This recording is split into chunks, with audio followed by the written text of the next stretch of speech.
Qurban müəllim, xoş gördük sizi. Xoş gününüz olsun. Bugün istəyirəm sualımı, düzdür, müsahibələrdə dəfələrlə bilirəm bu suallar sizə ünvanlanıbdır. Amma mən təkrar olaraq bu sualı sizə vermək istəyirəm. Bayaq biz sizinlə söhbət edəndə dediniz ki, 15 yaşından Bakıya gəlmişəm. Və mən bilirəm ki, çox erkən yaşda da teatr sənəti ilə məşğul olmağa başlamışsınız. Niyə görə məhz teatr sənətini seçdiniz? Niyə başqa sahələrə üst tutmadınız? Başqa işlərlə məşğul olmadınız? Potensialınızı məhz bu sahədə inkişaf etdirdiniz? Bayaq dediyiniz kimi, mən bunu dəfələrlə demişəm, indi təkrar edəcəm. Məsələ ondadır ki, mən 6-cı sinifdə ya 7-ci sinif, yadıma deyil. Bu ədəbiyyat kitabında Cəfər Cabbarlının 1905-ci ili əsərindən hissə var idi. Bizim ədəbiyyat müəllimi dedi ki, onu tamaşasını hazırlayın, dərsdə göstərərsiniz. Biz də yığışdıq, uşaqlarla onu hazırladıq və ədəbiyyat müəlliminə göstərdik. O da dedi ki, sonunda baxandan sonra dedi ki, sən istəsən bu işin dalınca düşə bilərsən. Məmməd Tağı müəllim, ədəbiyyat müəllimimiz, Allah rəhmət eləsin. 11 nömrəli məktəb, Azəbəd rayonu. Elə o vaxtdan da demək olar ki, mən başladım. Bir ara mən parodiyalar eləyirdim filan. Və Bakıya da gəlişimin əsas səbəbi o idi ki, gəlim burada xalq teatrlarına gedim. Orada müəyyən təcrübə keçim. Və gəldim, burada 3 nömrəli peşə məktəbi var idi. Bu nəşriyyat işi ilə bağlı. Mən də elə bir sənət seçdim ki, sonra o sənət öldü. Əl ilə yığan mürəttib. 3 il orada oxudum. Eyni zamanda Azərnəşrin 3-cü mərtəbəsində mədəniyyət işçiləri var idi. Orada xalq teatrı var idi. Damğa satirik xalq teatrı. Mən gedəndə orada rəhbər Rafiq Əzimov idi. Sonra o getdi. Qafar Haqqı vardı, kocaman aktyorlardan. O gəldi, o rəhbərlik elədi. Yəni 3 il mən o Damğa Satirik Xalq Teatrına gedirdim. Orada biz səhnəciklər oynayırdıq. Hətta rayonlara o vaxt qastrolda getmişik tamaşalarla. Sonra əskərliyə getdim, qayıtdım və gəldim. Bir müddət başqa bir yerdə işləyirdim. 1-2 ay, 3 ay, noyabr ayında qayıtmışam mən. 80-cı ildə qayıtdım. Sonra 81-ci ilin əvvəlindən mən Gənc Tamaşaçılar Teatrının bu yerdə yerləşən köhnə binasına səhnə maşinisti düzəldim. O da teatra yaxın olmaq üçün, təcrübə toplamaq üçün, kulis arxasında nə baş verirlər görmək üçün. Bir müddətdə deməli 6 ay burada işlədim. Sonra institutda elə ilk il 81-ci ildə işlərimi verdim, daxil oldum institutda. Oxudum, qutardım, sonra qaldım işsiz. Bir müddət tədris teatrında işlədim, sonra orada aktyor heyətini bağladılar ki, belə olmayacaq. Sonra təzdən gəldim Gənc Tamaşaçılar Teatrı, onda aktyor evində idi. Bu bina tikilirdi. Onu da deyim ki, mən köhnə binada işləyəndə köhnə sökürdülər, biz o köçürdürdük. Təzə bina tikiləndə də biz gəldik, yenə fəhlə işlədim, bu əşyaları bura mən köçürəm. Köçürənlərdən biri də mən idim. Daşında divarında zəhmətiniz var da, belə deyək ki. Qurban müəllim, mən o Gənclər Teatrına gələcəm, amma ona qədər bir sual vermək istəyirəm sizə.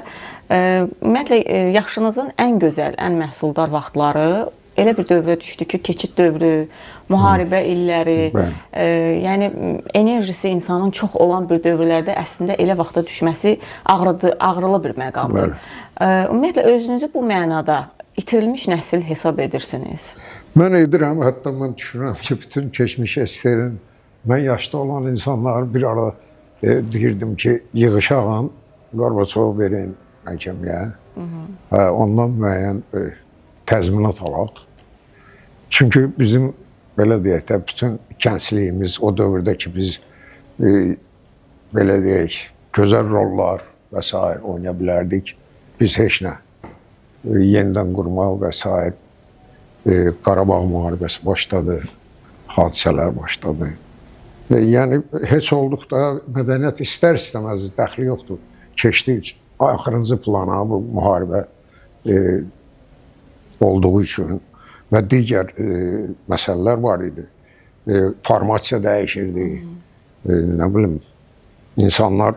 Sənətə münasibət. Hə, insanlar elə bilin ki, birdən-birə, belə deyək də, qəfəsə aşımsınız, şiri buraxmısınız. İnsanlar SSR kimi bir türmədə yaşayırdılar, birdən-birə açdılar, buraxdılar və bütün, çox üzr istəyirəm, ifadəmə görə zirzibil hər şey çıxdı üzə. Biz sizdə sel gələndə birinci çör-çöpü zirzibili aparır, gətirir daha doğrusu. Yəni, belə bir uzun müddət. Mən, məsələn, institut qutarım 85-ci ildə. Mən xeyli müddət işsiz qaldım. O vaxt rektor var idi, bizim institutun rektoru Aslan müəllim, Aslanov. O mənim tamaşamı görmüşdü. Herostratonun tamaşası. Onun da rejissoru Bəhram Osmanov idi. Tədris teatrında biz tələbə idik. Onda o gəldi, baxdı və dedi ki, sən burada qalacaqsan. Sonra ikinci Şükşinin diribaş adamlar, yenə Bəhramın quruluşunda yığma. Mən onda artıq 4-cü kursdaydım axırda. Onu oynadıq, ona da baxdı. Çox sən, burada bizim... Sonra elə oldu ki, mən gəldim, getdim, mənə ştat vermədilər. Ştat vermədilər. O vaxt İsrafil müəllim də orada direktor. Dedilər, ştat yox. Nəysə, belə. Axırı mən məcbur oldum, işsiz qalmışdım. Hə, onu deyim ki, o vaxtda hələ Vaqif İbrahimoğlu rəhmətlik Yuq teatrı açmağa hazırlaşırdı. Öz onda Musiqi Komediya Teatrının baş rejissoru idi. Yığılırdı orada məşq edirdi. Sonra elə oldu ki, mən neysə gülməyim tutdu zaten. Niyə gülürdünüz ki? Bilmirəm də mən yad gəlir də.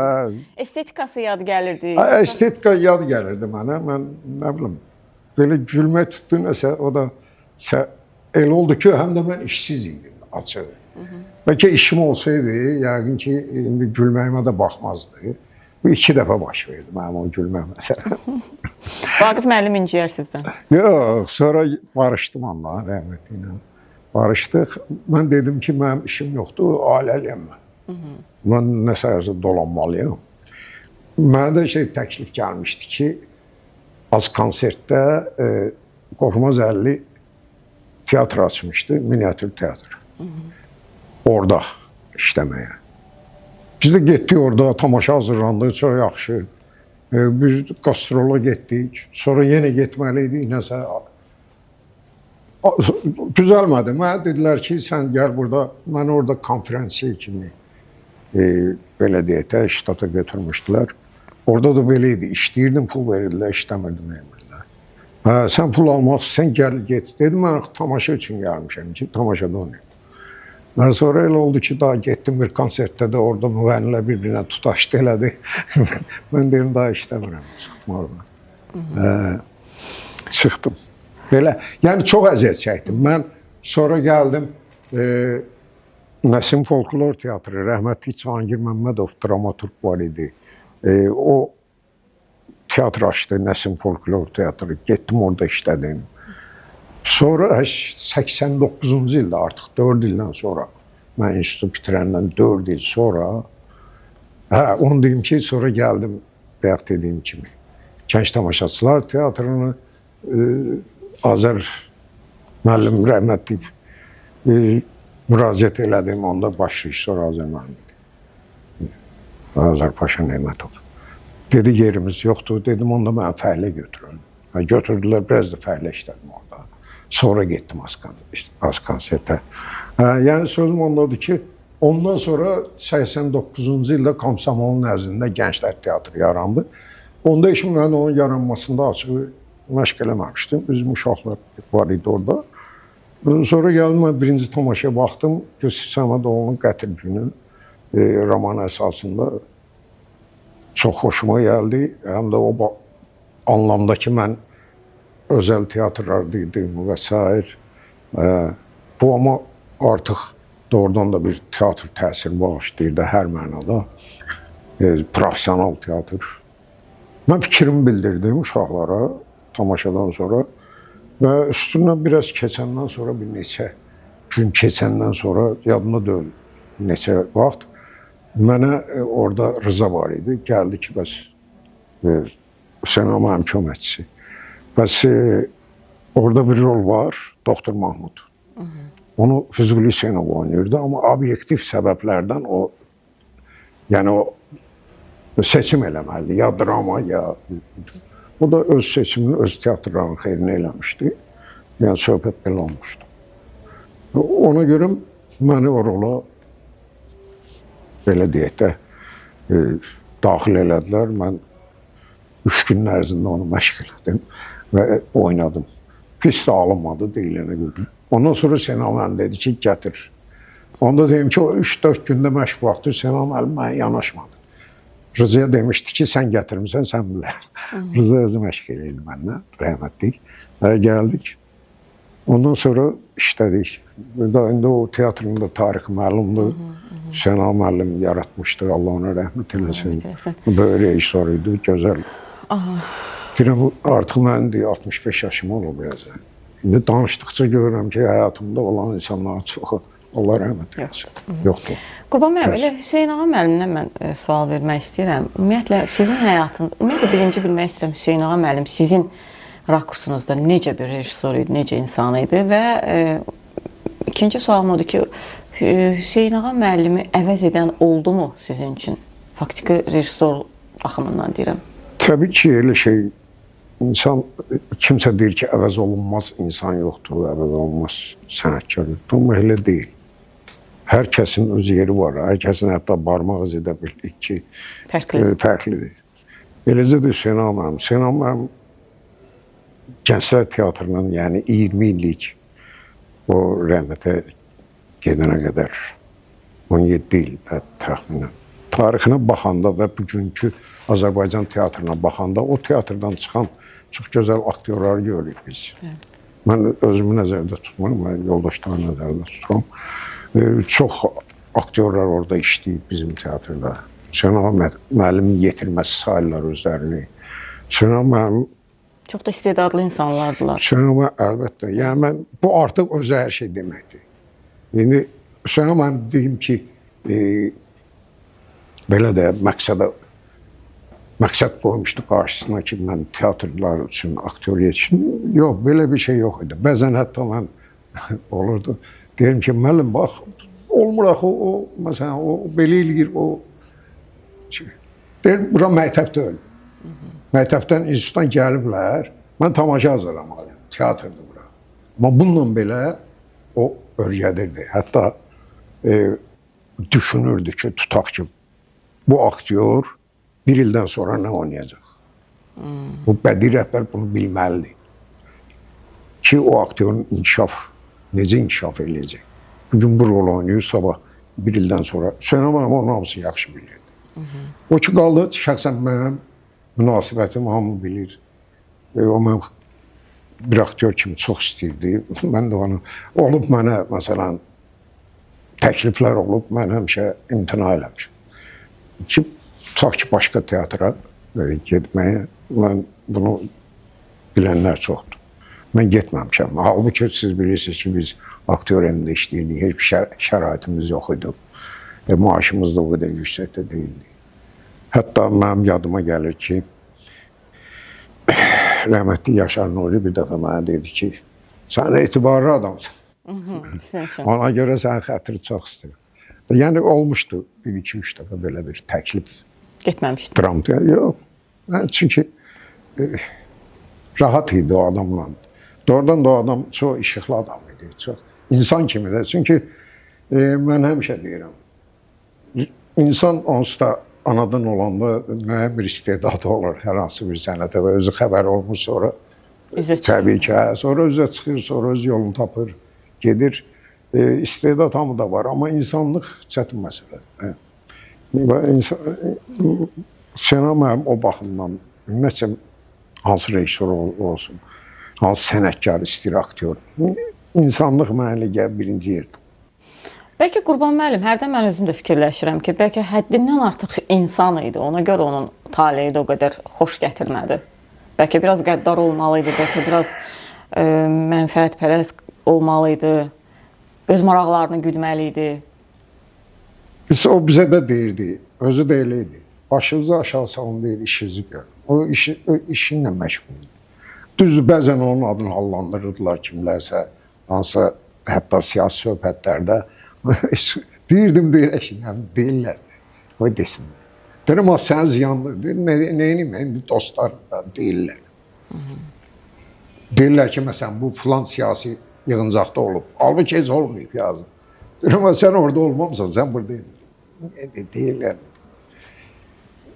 Belə şeylər var idi. Yəni, o elə şeylər fikirləşmir. Ancaq iş. Yaradıcılıq. Qurban müəllim, indi hazırda siz son illər serial və film sahəsində indi azdan çoxdan nə çəkilirsə tələb olunan bir aktyorsunuz. Yəni ehtiyac duyulur, sizi filmlərə çəkirlər və ümumiyyətlə dünya praktikasında elə qonşu ölkələrdə, misal üçün Türkiyədə falan biz baxırıq ki, bir balaca məşhurluq qazanan aktyorlar teatrdan uzaqlaşırlar. Baxmayaraq ki, onların mayası teatrına yoğrulubdur. Teatrdan uzaqlaşırlar. Ən yaxşı halda ildə bir tamaşa ilə çıxış edirlər və salam. Bununla da belə deyək ki, gözlərinin qurdunu öldürürlər. Amma siz seriallara da çəkilirsiniz, filmlərə də çəkilirsiniz, mükafatlar da müəyyən mənada olur. Amma sizin teatr yanğınızı mən itən görmürəm. Bax, indi mən sizi tamaşalarda da izləyirəm teatrda. Gənclik ehtirası ilə, çılğınlığı ilə göstərir. Ümumiyyətlə, teatra bağlılıq nə ilə bağlıdır? Sizin, yəni bu məşhurluğunuz teatrdan qopmağınıza imkan vermədi. Mənim indi bir söz deyim, belə ki, açıq da, indi mən həmişə deyirlər teatr yoxsa kino da. Deyirəm, əlbəttə teatr. Çünki mən teatrda böyümüşəm. Teatr məni kinoya tanıtdırıb. Yəni, gəlib tamaşama baxıblar. Sonra, özü mən kinoya çox gec, belə deyək də, 44 yaşımda. İlk dəfə düzdür, 31 yaşımda, 32 yaşımda çəkilmişəm, amma Ələkbər Muradovun filmi rəhmətli güllələnmə təxirə salınıb. O, 10 ildən sonra çıxıb ekrana. Demək olar ki, mənim ilk əsas filmim Girov, Eldar Quliyev rəhmətliyin çəkdiyi Girov filmi. Bu gec olub, birinci. İkinci, mən bilmirəm, bəlkə də Türkiyədə, kinoda, serialda pul çoxdur. Yəni, sən o pulu əldən buraxmamaq üçün gedib bütün günü otura bilərsən seriallarda, deyək də, işləyəsən. Və o pul sənə bəs eləyir. Düşünəsən ki, mən teatra problem yaratmayayım da. İndi sən sabah lazımsan, sən yoxsan, serialdasın. Bir ara açığı da, bir ara məndə də həm teatr, həm iş. Son zamanlar onu deyim ki, teatrda indi Nicat Kazımovun hazırladığı Şahnamə. Bundan bir neçə ildir mənə 2-3 ildir rolum yoxdur. Təzə rol yoxdur. Gördüyünüz, mən gəldim qızlarla oynayıram. 3-4 tamaşada oynayıram. Xortdan Cəhənnəm məktubları. Yəni oynanan Şeyx Səna, belə. Oynayıram tamaşalarda, amma təzə iş yoxdur. Bina budur, Şahnamə olacaq. Ondan əvvəl var idi, bir neçə dalbadal təzə əsərlərdə oynadım. İndi vaxt mən görmürəm, nə fərq oldu ki, elə oldu. Niyə belə olur? Teatr aktyoru formada saxlayır. Xüsusilə, məsələn, bizdə kino elədir ki, bir gün çəkirsən, bir də görürsən 3 ildən sonra çəkdilər, ya çəkdilər. Və yaxud serial. 6 il məsələn Ata Ocağı getdi Xəzər televiziyasında. İndi heç nə yoxdur. Yəni uzun müddətli bir vətəndaş oldu ictimai televiziyada məsələn. İndi heç nə yoxdur. Uzun müddət. Yəni demək istəyirəm ki, əgər dalbadal olsaydı, mən də məcbur olardım. Məcburiyyətdən. Ki, yəni orada yaxşı pul var.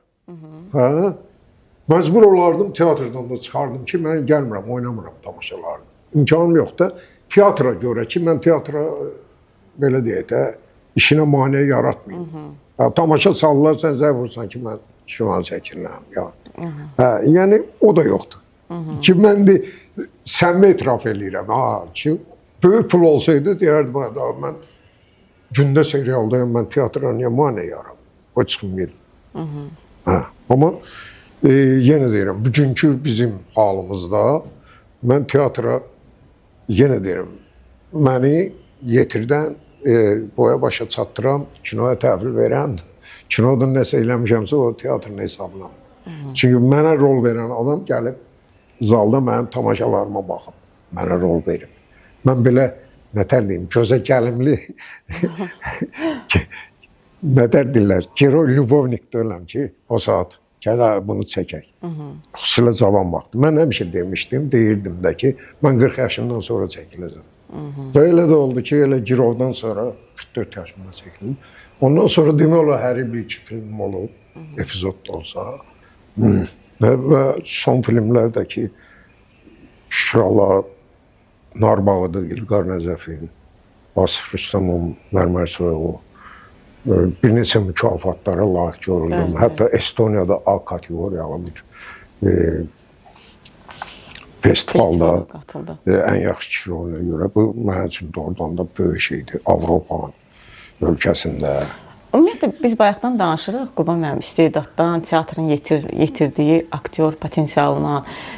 Kino sizə hansısa təcrübələr qazandırdı, yoxsa elə teatrda qazandıqlarınız bəs edirdi xərcləməyə, yəni? Yox, kino biraz başqadır. Kinoda hər halda kamera qarşısında sən teatrdakı kimi geniş oynaya bilməzsən orada.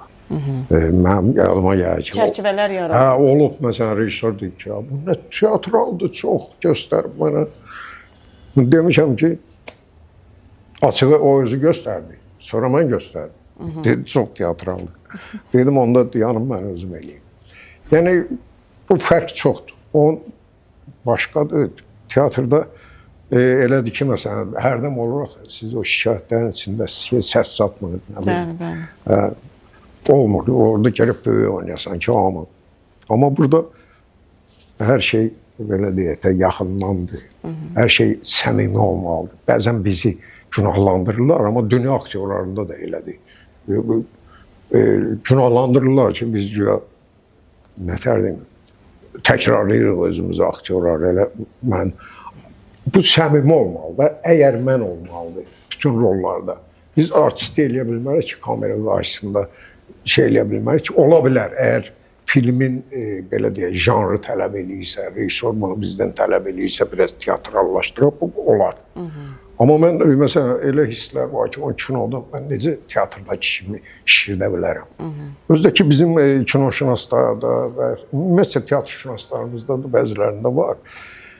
Bunlar bizim nə oynadığımızı yox, necə oynadığımızı yazırlar. Sən necə oynamağı, mən səndən soruşmuram axı, sən bunu necə yazırsan. Mən nə yazdığıma baxıram. Ümumiyyətlə, razısınız bugün teatr tənqidindən, kino tənqidindən? Yox, razıyam. Razı olmağına mən narazı olmayacağam. Amma ki, hərdən olmaz da necə oynayır nə deməkdir? Bir-birinə oxşuyur nə deməkdir? Dünyada aktyorlar var, mən 100 dəfə deyirəm, eyni şeyi yenə deyirəm. Ablam, Tixanov dəyişirdi. Ondan sonra Yankovski dəyişirdi. Jean Marais dəyişirdi. Kim dəyişirdi? Kim? Dəyişməklə onlar dəyişirlər. Onlar başqa bir həyat oynayırlar da. Başqa bir hadisələrin içindədirlər. Burada başqa hadisə, orada başqa. Amma bunlar özləri də əgərməndir. Burada nətər başqa kameranın qarşısında nə edə bilərsən? Teatr deyil ki. Qabaq yazıda Stanislavski dedi dəyişmək. Aktyora getdi, burun qoydu, qarın qoydu, gəldi. Ağzını açan kimi dedilər, bu filan kəsdi. Sonra dedi ki, lazımdır. Yəni, mənim dediyim odur ki, elə birinci odur ki, sən necə oynayır aktyor, sənə nə dəxli var? Sən Stanislavskisən. O nə oynayır orada? Onu analiz edin. Nə oynayır? Nə demək istəyir? O filmin içərisində onun daşıdığı yük nədir? Ali məqsədə, o filmin ali məqsədinə xidmət eləyən rolun ali məqsədi nədir? Düzmü aparır, düzmü gedir o ali məqsədə. Sən bunu, sən Stanislavski deyil, sən, nə bilim, sən Kimsən ki, sən mənim necə oynamağıma baxsan. Stanislavskini oradan. Yox, sən mənim necə oynamağımı analiz edirsən. Ümumiyyətlə bundan qabaq oynamaq sözü yox idi bizdə, ifa edirdi vardı. Son illər o dəbə minibdi ki, filan aktyor, hətta irad tuturlar ki, siz niyə ifa edirdi yazırsınız, oynayırdı yazırdı. Bu oyun kənardan gəlmə sözlərdir. Yəni Mən şəxsən bir söz deyim. İfadənin özü səhvdir artıq. Məsələn şey var idi, Ranevski. Bəli. O deyirdi ki, mən oynayıram. Buna deyirlər, sən yaradırsan. O deyirdi, xeyr, mən oynayıram. Amma oynadığıma inanaraq. Bəli, məşhur. Yəni, həmən şeydir də, mən oynayıram, amma inanaraq da.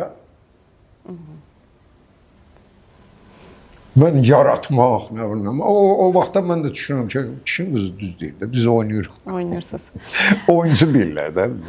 Türklər də oyuncu deyirlər. Qurban müəllim, hansı oynamaqdan söz düşmüşkən, hansı ifa etdiyiniz obrazların, rolların xiffətinə bugün çəkirsiniz? Düzün deyim, bir Herostrat var idi. Bu sənə mənim axırıncı tamaşası idi. Son bütöv qoyduğu tamaşa. Ondan sonra Firuz Mustafa'nın bir əsəri var idi, adı yanından çıxıb. O yarımçıq idi. Yarısında Sərvər Əliyev sona yetirdi o rəhmətə gedəndən sonra. O tamaşanın xiffətini çəkirdim mən həmişə ki. Orada mən Herostratı oynayırdım. Mən İnstitutda Bəhram Osmanovun qoyduğu tamaşada Tisaferini oynayırdım. Amma orada Hüseyin Ağamın qoyduğu tamaşada Herostratı oynayırdım. O elə bir ki, belə qaldı da. Çünki o rəhmətə getdi. O axırıncı dəfə oynadıq, sonra teatr birləşdirildi. Oynamadıq onu. O rol çox xoşuma gəlirdi. Və o bir söz dedi. Bilməm o niyə həmin anda o sözü dedi. Tamaşa qutarandan sonra dedi ki, mən artıq sizin 3-4 nəfərinizi reysə qoymuşam. Siz özünüz hara getsəz o reysdən çıxmayacaqsınız, gedəcəksiniz. Belə bir söz dedi. Elə bir nəsə hiss eləyirdi. Nəsə belə bir söz işlətdi. Tamaşadan sonra. Həyatda Don Kixotsunuz, yoxsa? Yox, qətiyyən. O obrazın necə xiffətini? Çünki obraz özü dəhşətli bir faciə obrazdır. Belə deyim də, biraz özü bilsimə ürək əməliyyatı keçirdim. Orada da hərəkətlilik çox idi. Bir dəfə də onun məşqində mən, Bəhram Osmanov mənim çox, belə deyək də, sıxışdırdı.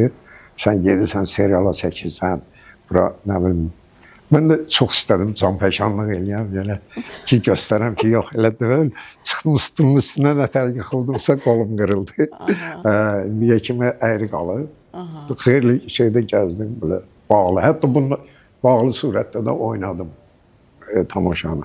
Amma belə də açmışdım. Amma Don Kixot baha başa gəldi. Hə, baha başa gəldi. Sonra mənim orada fikrim o idi ki, o hamı bir-birinə deyir, Don Kixotluq eləmə falan. Yəni bunu bir ironiya kimi yox. Yəni siz tutaq ki, şeytandan qorxursunuz, ona heç nə demirsiniz. Amma Don Kixota nəsə deyirsiniz də, həqarət eləyirsiniz. Bəli. Heç olmasa həqarət eləməyin də, yazıqdır. Yazığınız gəlsin də. Mən bunu istəyirdim ki, o tamaşasında sonunda ona yazığı gəlsin ki, hətta oradan da biz bunu niyə belə hörmətsiz eləyirik yeri gələndə ki, yaxşı da Don Kixotluq eləmə. Yəni mən onu düşünürdüm. O da mənim düşüncəmcə oldu. Amma sonra yenə deyirəm, ürək əməliyyatından sonra mən oynamadım onu. O ağır tamaşa ilə fiziki baxımda. Qurban müəllim, yaşınızın bu çağında ümumiyyətlə kimləri daha çox? Bayaq özünüz dediniz ki, hərdən fikirləşirəm, görürəm mənlə işləyən insanların çoxu həyatdan gedibdir. Kimləri ən çox xatırlayırsınız? Kim yadınızda çox işıqlı qalıb? Qaranlıq da ola bilər, bəlkə elə insanlar var ki. İndi yenə deyəcəm, mən bəzən xatirələrdən qaçıram, mən xoşlanmıram. Xoşlanmıram. Qaçıram.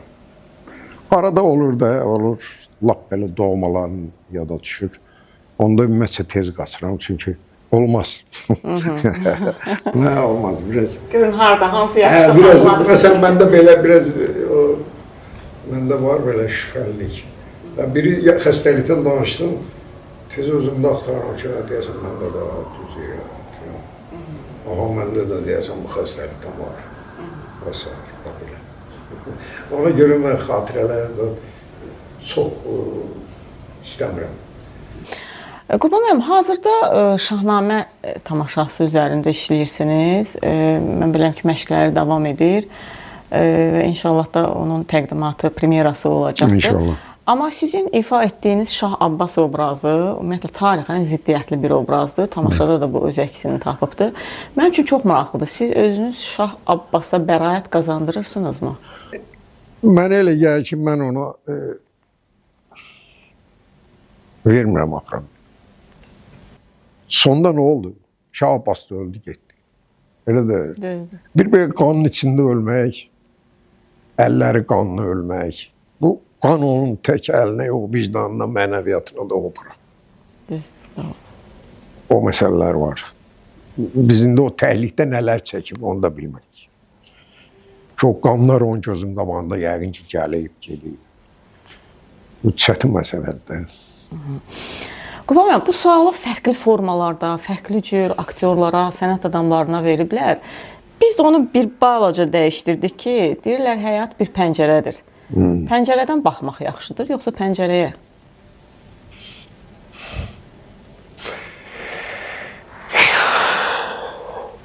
Ən sərfərisi pəncərədən baxmaq. Nəinki pəncərəyə baxmaq. Çox sağ olun Qurban müəllim, təşəkkür edirik. Biz əslində Sən suallarımızı... pəncərədən baxanda nəsə görə bilərsən, amma pəncərəyə baxıb ola bilər heç nə Heç nə yox. Biz daha çox suallar verə bilərdik, amma verilişin formatına uyğun olaraq maksimum eləməyə çalışdıq. İndi biz, operatorlar və mən mikrofonu çıxardıb gedəcəyik. Verilişimizin adı etirafdır. Bəli. Siz kameraya baxacaqsınız. Kamera və siz nəyisə etiraf eləməlisiniz. Nə anlamda? Sənət anlamında, yüngül, ağır... Hə, sənət alimində eləyərik, görək.